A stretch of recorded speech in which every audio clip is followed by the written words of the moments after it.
Before we begin, please imagine the bell notification is on and you're subscribed to Huna Stories. The text came on a Tuesday afternoon while I was in the grocery store comparing prices on cereal. We're canceling your kids' Christmas gifts this year. Budget issues. No emoji, no love you, no explanation beyond that single phrase. Budget issues. I stood there longer than necessary, holding two identical boxes that differed by 79 cents. I told myself it made sense. My parents were retired, medical expenses, inflation. My brother had recently switched jobs. Everyone was adjusting. I typed back, "We understand. Don't worry about it." And I meant it. Or I wanted to. That night, I explained it to my kids gently. Grandma and Grandpa are tightening things up this year. My daughter shrugged. My son nodded. They've always been easy children, grateful, undemanding. I've tried to raise them that way. Christmas morning came and went quietly. We had cocoa, we opened modest gifts I'd budgeted for since October. There was no sense of lack in our house, only warmth.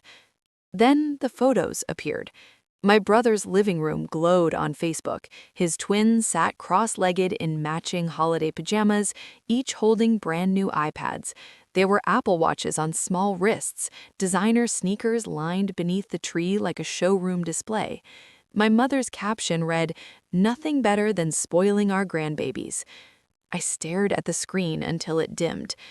Budget issues. I didn't call, I didn't comment, I didn't screenshot and send it to anyone for validation. I simply felt something inside sent into praise.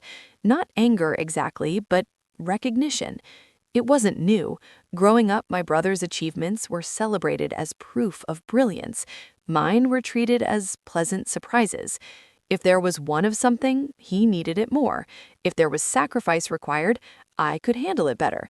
I was independent. He was sensitive. I had learned to absorb it, to make it small. But seeing it extend to my children felt different. They weren't independent by choice. They were excluded by pattern. 2 weeks later, I booked a trip to Aspen. Not extravagantly. I used airline miles I'd been hoarding, found a modest rental condo instead of a resort seat. It wasn't about luxury. It was about intention. When I told the kids, they thought I really going. My daughter asked, "Yes? Just us?" The drive from the airport into the mountains was quiet in the best way. Snow lined the roads in soft white drifts. My son pressed his forehead to the window. My daughter kept whispering, "It's so pretty." We skied badly and laughed often. We ate chili in a crowded lodge. We walked at night under strings of lights stretched across narrow streets. I took photos, not staged, not curated, just moments, and I posted them. No caption about blessings, no passive-aggressive quote, just a simple location tag, Aspen. The comments came predictably. "Looks amazing. Wow, fancy.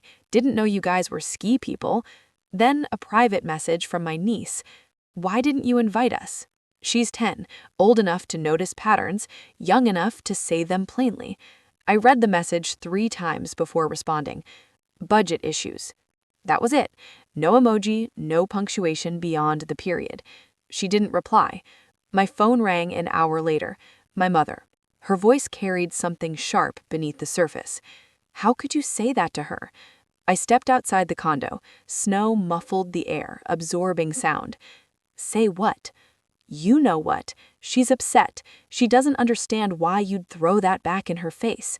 I looked up at the mountains, enormous, indifferent. "I didn't throw anything. I said I used the explanation we were given."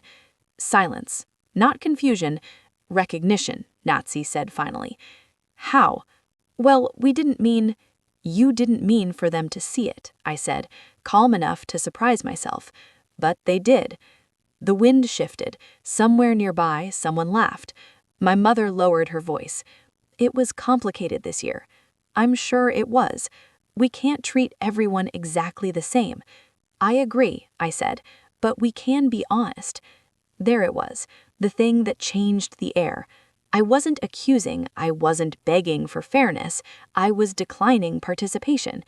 If resources are selective, I continued, then access can be selective too. That's not punishment, it's math. She exhaled slowly. Your brother's situation is not my children's responsibility.